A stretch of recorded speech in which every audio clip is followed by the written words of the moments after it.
on tackling techniques. They hit blocking dummies. You know, this is what they're taught to do. And to get fooled by a guy like Kenny Pickett, not taking anything away from him, but I didn't even know Kenny Pickett could run like this. It was amazing. It was an amazing scramble. It was an amazing run. And he fooled him. He lured him to sleep. So his draft stock just went up tremendously. But that defender right there, you know, he's gonna get an earful this morning.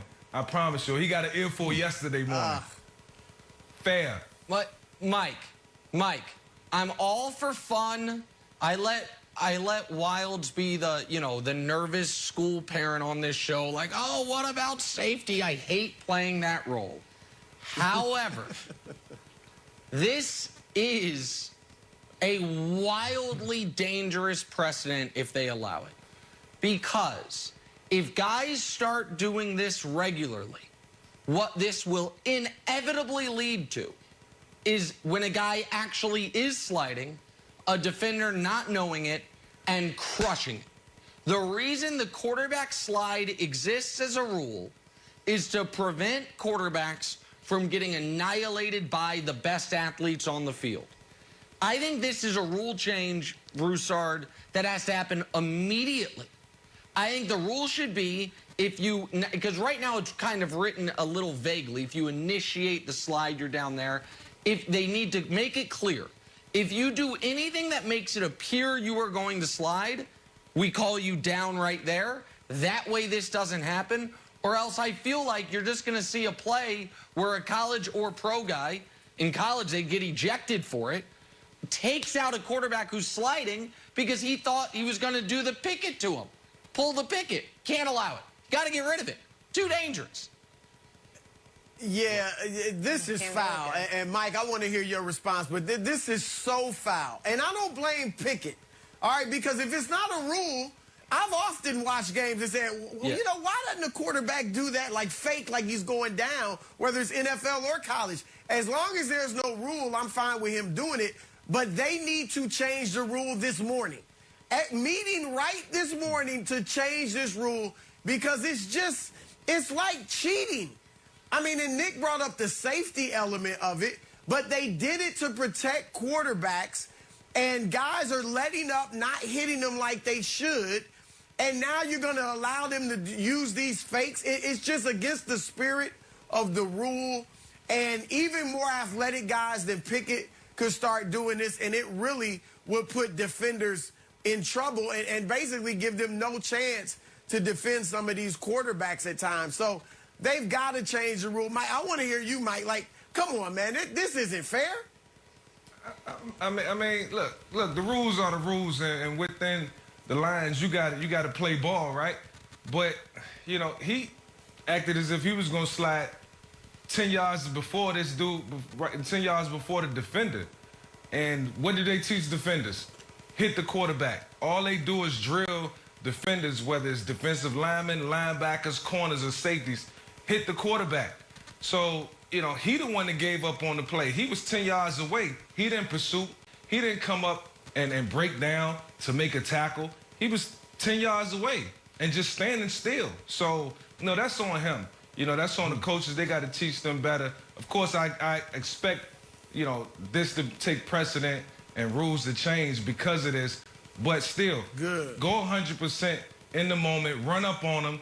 Because if you plan on playing next level, run up on them, touch them, tap them, you know, get used to being in pursuit. All right, so since we're changing rules this morning, in the comments, a lot of people were saying, you know what this is similar to? The old Patrick Mahomes. I'm adding the Patrick Mahomes part. It was mostly just talking about quarterbacks in general, so I will specifically say Patrick Mahomes. I'm running out of bounds, everybody. Oh, or am I? An extra 3 yards, and then I'll go out. So I'm running out of bounds. You can't hit me as soon as my foot hits the white line. There's to be a penalty on you. Then I'm going to scamper, get 3 more extra yards. Nicholas, while we're changing this rule, are you okay with changing that rule as well? Yeah, here's the thing. I've always thought that's a little unfair. And Mahomes, you mentioned Mahomes, his iconic run in the AFC Championship game against Tennessee, what clearly happened on that run right before halftime scored a touchdown is they thought he was going out of bounds and he didn't. He cut back in the field. The problem with that, I don't know how you change that rule, Jenna. I don't know, what do you write there? That, to me, is adding way more judgment calls to NFL refs that week in and week out tell me they've already got too much on their plate. The last thing they need is more judgment calls. This, to me, is very black and white. If you start to initiate any form of a slide, you're down. You're down right there. That's an easy rule to change. The sideline thing, the way to fix that is to give defenders a little more leeway on hitting quarterbacks on the sideline. But nobody wants that. I know Vic doesn't want that. Nobody wants that. So I don't know how you fix that one, Jenna.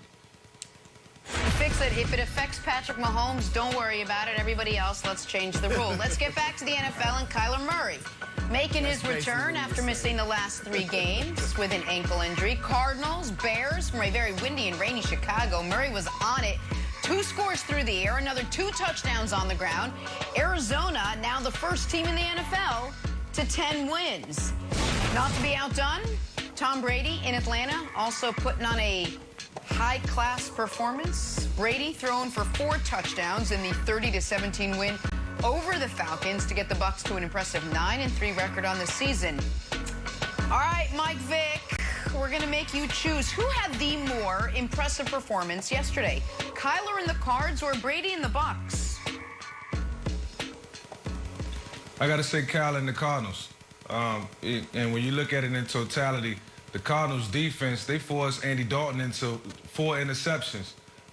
You know, that's not an easy thing to do. That's a true recipe for winning. And Kyler coming back from injury and being gone for so long, watching his backup go in and win games, he came back and he was sharper than ever. I think he only had 4 incomplete passes, 2 touchdowns, and I think 60 yards rushing on the ground. That's a great day.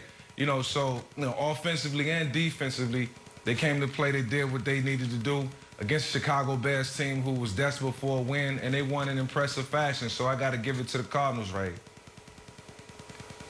Yeah, Mike, look, we could argue all day about how easy or difficult it is to make Andy Dalton look bad, all right? But overall, I'm with you. I think the Cardinals were more impressive. Kyler Murray's first game back, he could have been very rusty, right? Instead, he runs for 2 touchdowns, throws for 2, and it was never a game. I mean, they go up 14-0. They're up 2 touchdowns at halftime.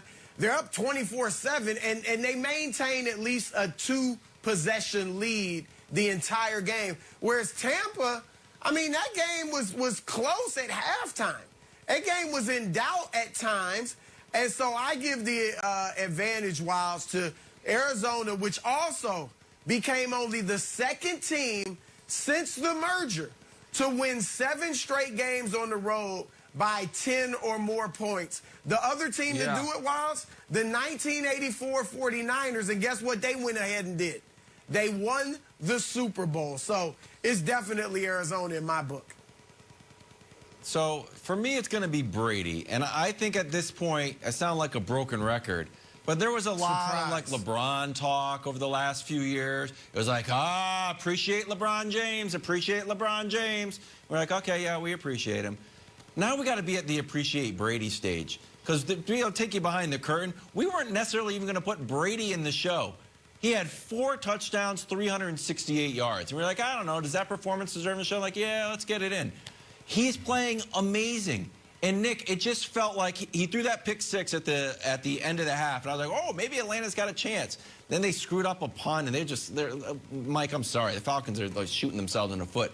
But it just felt like it's going to happen. The tide is going to come in with Brady. He threw the ball 50 times. Gronk had 2 TDs. He's just like, you got me. I made a mistake. But you know what? 4 touchdowns. Doesn't have AB, so he doesn't have his full receiving core. That team is just so efficient and dangerous and just like I don't know, almost boring in how good they are. So my answer is Brady.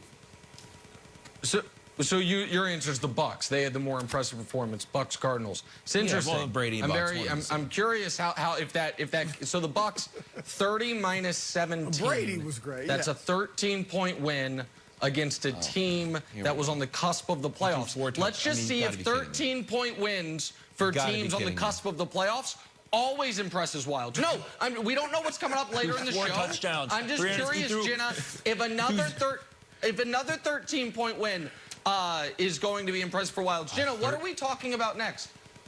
13. It's a 13-point win. So, Jenna, what's next? We can